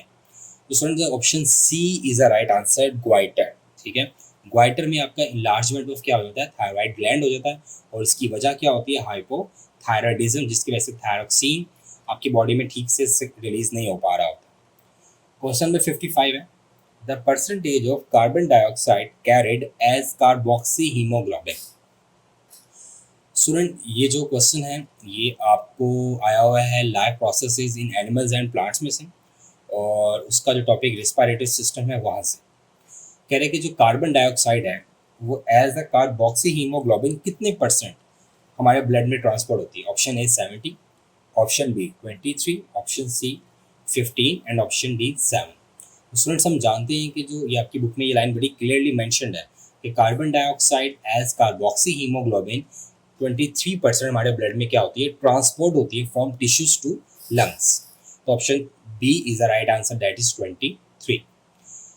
क्वेश्चन नंबर 56 है, a small biological unit that can evolve over time is. Again question evolution में से आया, एवोल्यूशन में से उसने मैक्सिमम क्वेश्चन बनाए हैं, नर्वस एंड केमिकल कोऑर्डिनेशन में से उसने मैक्सिमम क्वेश्चन बनाए हैं, वायरसेस में से उसने मैक्सिमम क्वेश्चन बनाए। तो आपने इन टॉपिक्स को ज़्यादा अच्छे से एम्फेसाइज करना है, रेडी करना है। A small biological unit that can evolve over time is a species, a population, an organism, a cell. तो स्टूडेंट जो हमारे पास बायोलॉजिकल यूनिट स्मॉल है वो स्पीशी ही है सबसे, ठीक है। तो यहाँ पे जो राइट ऑप्शन बनेगा वो क्या बनेगा, सी। क्वेश्चन नंबर 57 है, the most abundant element present in human body. कह रहे कि ह्यूमन बॉडी में सबसे ज़्यादा पाया जाने वाला एलिमेंट कौन सा है। Option A sulphur, option B nitrogen, option C carbon and option D manganese. तो स्टूडेंट ये क्वेश्चन बायोलॉजिकल मॉलिक्यूल में से आया हुआ है, और अगर हम बात करें इन चारों ऑप्शन में से, तो इन चारों ऑप्शन में जो कार्बन है ये सबसे ज़्यादा पाया जाने वाला एलिमेंट है किनके अंदर, ह्यूमन बॉडी में से, ठीक है। अगर यहाँ पे ऑक्सीजन होता तो हम यहाँ पे कहते हैं कि oxygen is the right answer, ठीक है, अकॉर्डिंग टू बायो एलिमेंट्स, ठीक है। तो यहाँ पे चूंकि ऑक्सीजन मेंशन नहीं है तो यहाँ पे जो राइट आंसर बनेगा वो क्या बनेगा, कार्बन। नेक्स्ट क्वेश्चन नंबर 58 है, mammals became dominant in. Again kingdom Animalia में से सवाल है, मैमल्स में से उसने सवाल बनाया कि मैमल्स किस इरा में डोमिनेंट हुए। ऑप्शन ए सीनोजोइक इरा में, जुरासिक पीरियड में, मेसोजोइक पीरियड में, या पैलेंजोइक पीरियड में। तो स्टूडेंट्स हम जानते हैं कि जो सबसे रिसेंट इरा चल रहा है ये मैमल्स का डोमिनेटिंग इरा है, और ये इरा है सीनोजोइक इरा। तो मैमल्स जो डोमिनेंट हुए वो किस पीरियड में हुए, वो सीनोजोइक पीरियड में ही डोमिनेंट हुए थे। Option A is the right answer. Question number 59 है, a haemoglobin molecule consist of dash amino acid. ये क्वेश्चन बायोलॉजिकल मॉलिक्यूल्स में से दिया है उसने। कह रहा है कि जो हीमोग्लोबिन है उसमें कितने अमाइनो एसिड्स के मॉलिक्यूल्स होते हैं। तो स्टूडेंट्स हम जानते हैं कि हीमोग्लोबिन की 4 चेन्स होती हैं, 2 अल्फा चेन, 2 बीटा चेन। एक अल्फा चेन के अंदर 141 और एक बीटा के अंदर 146। तो अगर टोटल कैलकुलेट करें तो टोटल बनते हैं 574 अमाइनो एसिड। तो option D is the right answer है। क्वेश्चन नंबर 60 है, steroid is form by backbone of 4 fused carbon rings containing. ये उसने लिपिड्स में से सवाल पूछा बायोलॉजिकल मॉलिक्यूल्स के कि जो स्टीरॉयड होते हैं, ये केपीके में स्टीरॉयड्स को थोड़ा इम्फेसाइज किया गया, बाकी यूएचएस में, डो में इसमें स्टीरॉयड्स को उतना इम्फेसाइज नहीं किया जाता, बट सभी बोर्ड्स के बच्चों ने इसको रेडी करना है लाजमी। कह रहे कि जो स्टीरॉयड है ये बनता है 4 फ्यूज कार्बन रिंग्स से, और उन कार्बन रिंग्स के अंदर कितने एटम्स होते हैं कार्बन के, 14, 16, 17 या 18। तो स्टूडेंट्स ये अगर हम इन रिंग्स को देखें तो हमें पता है कि इन रिंग्स को टोटल कार्बन को कैलकुलेट करें तो उनमें टोटल 17 कार्बन एटम्स बनते हैं। वो जो 4 रिंग्स होती हैं जो कि मिलकर क्या बनाती हैं, स्टीरॉयड्स बनाती हैं, बैक्स मतलब बैक्स रिंग्स होती हैं कार्बन की। तो यहाँ पे राइट आंसर क्या होगा, 16 कार्बन एटम। क्वेश्चन नंबर 61 है, portion of stomach which is present immediately after oesophagus is known as. ये सवाल life processes in animals and plants में से दिया गया, डाइजेस्टिव सिस्टम में से सवाल दिया गया। ये कह रहे कि जहाँ पे एसोफेगस खत्म होती है वहाँ पे स्टमक स्टार्ट होता है। तो स्टमक का वो कौन सा पोर्शन है जो कि राइट आफ्टर एसोफेगस स्टार्ट होता है। Option A opsin portion, B pyloric portion, gastric portion, C या डी कार्डियक पोर्शन। तो स्टूडेंट्स हम जानते हैं कि जो स्टमक का कार्डियक पोर्शन होता है ये एसोफेगस के बिल्कुल पास में स्टार्ट हो जाता है, उसके बाद उसकी बॉडी आ जाती है जिसे फंडस कहते हैं, और एंड पे कौन सा रीजन आता है, पाइलोरिक रीजन आता है। तो option D is the right answer. Question number 62 है, RH antigen was first studied in. कह रहे कि जो RH एंटीजन है जिसकी वजह से हम डिफ्रेंशिएट करते हैं कि ये ब्लड ग्रुप ए पॉजिटिव है, बी पॉजिटिव है, मतलब पॉजिटिव और नेगेटिव ब्लड ग्रुप में जो डिफ्रेंशिएट है वो RH एंटीजन की बेस पे किया जाता है। तो कह रहा है कि ये सबसे पहले स्टडी किन में की गई थी? तो option A monkey, man, dog या माउस। तो ये सवाल वेरिएशन एंड जेनेटिक्स में से आया हुआ है स्टूडेंट। तो हम जानते हैं कि RH का मतलब ही रहीसियस से लिया गया और ये मंकी की टाइप्स होती है, सबसे पहले चूंकि इनके अंदर इसको डिस्कवर किया गया था, स्टडी किया गया था, इसलिए इनका नाम RH पड़ गया। तो यहाँ पे जो राइट आंसर है वो ऑप्शन ए है, that is monkey. Question number 63 है, what are the chances that the daughter of a normal man and a heterozygous female will have hemophilia? कह रहे कि कितने परसेंट चांसेस हैं एक बेटी के हीमोफिलिक होने के, जबकि उसका बाप नॉर्मल है और उसकी माँ जो है वो क्या है, हेट्रोजाइगस फीमेल है। तो स्टूडेंट हम जानते हैं कि जो हीमोफिलिया है इसके अंदर फीमेल्स क्या होती हैं, कैरियर होती हैं, जबकि जो मेल्स होते हैं वो इफेक्टेड होते हैं। तो यहाँ पे जो राइट आंसर बनेगा वो क्या बनेगा, डी, 0%। क्योंकि हमें पता है कि जो हीमोफिलिया है ये एक्स लिंक्ड रिसेसिव ट्रेट, और X linked recessive trait more common in males as compare to female. तो डॉटर तो अफेक्ट होती नहीं है, वो क्या हो जाती है, वो कैरियर होती है, बट मेल्स इफेक्टेड होते हैं। तो 0% यहाँ पे आएगा। ऑप्शन क्वेश्चन नंबर 64 है, the longest phase of the menstrual cycle. ये रिप्रोडक्शन में से सवाल लिया है उसने और इसने ग्राफ को देख के सवाल बनाया है। कह रहा है कि मेंस्ट्रुअल साइकिल का सबसे लॉन्गेस्ट फेज कौन सा है? Option A pre ovulatory phase, option B secretory phase, option D ovulatory phase and option D menstrual phase. तो स्टूडेंट्स हम जानते हैं कि मेंस्ट्रुअल साइकिल का जो सेक्रेटरी फेज है जो 3 to 7 डेज का होता है, ये सबसे लॉन्गेस्ट फेज होता है उसका। क्लियर? तो option B is a right answer. Question number 65 है, the most common protein in nature. ये सवाल बायो एनर्जेटिक्स में से पूछा गया है और बायो एनर्जेटिक का जो फोटोसिंथेसिस वाला पार्ट है जहाँ पे हमने कैल्विन साइकिल पढ़ा था, वहाँ पे ये बात मेंशन्ड है कि जो मोस्ट कॉमन प्रोटीन है नेचर के अंदर वो रुबिस्को है और ये most abundant protein in the world भी है। तो ऑप्शंस के हैं कोलाजन, रुबिस्को, डीएनएज या केराटिन। तो the right answer here is Rubisco. Question number 66 है, the hind brain is comprised of all of the following except. कह रहे कि ह्यूमंस का जो हाइंड ब्रेन है उसमें सब कुछ होता है, एक चीज़ नहीं होती। ये अगेन उसने नर्वस कोऑर्डिनेशन में से दिया और ब्रेन पार्ट को में से दिया उसने। पॉन्स ये होता है हैंड ब्रेन के अंदर, सेरिबेलम ये भी होता है, मेडुला ऑब्लंगेटा ये भी होता है, सेरिब्रम ये नहीं होता, क्योंकि हम जानते हैं कि cerebrum is a part of forebrain. Question number 67 है, the pasteurisation of milk is done effectively through high ultra temperature in which milk is treated for 3 second at. कह रहा है कि जो पास्चराइजेशन है जिसके अंदर हम क्या करते हैं, मिल्क प्रोडक्ट्स या मिल्क को हम क्या करते हैं, जर्म्स से साफ करते हैं, उसमें 3 सेकंड्स के लिए टेम्परेचर हमें कहाँ ले जाना पड़ता है, 72 डिग्री सेल्सियस पे, 100 डिग्री सेल्सियस पे, 140 डिग्री सेल्सियस पे या 170 डिग्री सेल्सियस पे। तो स्टूडेंट्स ये चीज़ आपकी बुक में बड़ी क्लियरली मेंशन्ड है कि फॉर द पास्चराइजेशन हमें टेम्परेचर जो है वो 3 सेकंड्स के लिए लेके जाना पड़ता है 140 डिग्री सेल्सियस पे, ताकि उस दूध में मौजूद जितने भी स्पोर्स भी हैं बैक्टीरिया के वो भी क्या हो जाए, किल हो जाए। Last question, dash is the attractive force between a water molecule and container.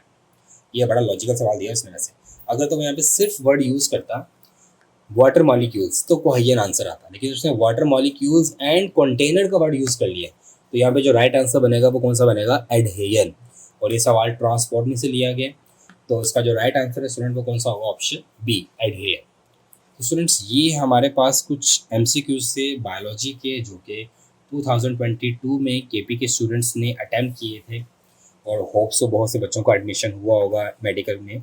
अब स्टूडेंट्स आप लोग जो स्टूडेंट्स हैं KP के अब आप लोग इंशाल्लाह इस चीज़ की दौड़ में लगे हुए हो कि आपका एडमिशन मेडिकल कॉलेजेस में हो जाए। तो स्टूडेंट्स पास पेपर की बहुत ज़्यादा इंपॉर्टेंस होती है इस तरह से कि आपको पास पेपर देख के आइडिया हो जाता है कि एग्जामिनर के क्वेश्चन बनाने का मोड किस तरह है, वो कितने परसेंट ईजी सवाल बना रहा है, और किन टॉपिक्स में से वो मुसलसल ईजी सवाल ही बनाता है, वो किन टॉपिक्स में से वो थोड़ा सा लॉजिकल क्वेश्चन की तरफ जाता है या एप्लीकेशन बेस्ड क्वेश्चंस की तरफ जाता है।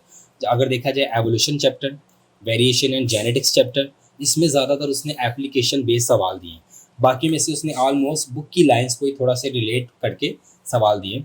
तो आपने उन चैप्टर्स को ज़्यादा देखना जिनमें से उसने ज़्यादा एप्लीकेशन बेस्ड क्वेश्चंस दिए, ताकि आप 2022 के MD कैट में अपने आप को अच्छे तरीके से अपीयर कर सको और अपने अच्छे मार्क्स को स्कोर कर सको। और लेक्चर्स सभी टॉपिक्स के आपको अवेलेबल हैं इसी चैनल के ऊपर। और अगर आपको कोई भी क्वेश्चन किसी चीज़ के रिलेटेड पूछना है बायोलॉजी का, तो आप लोग कमेंट कर सकते हैं नीचे। Best of luck for 2023 MD CAT. अल्लाह हाफिज़।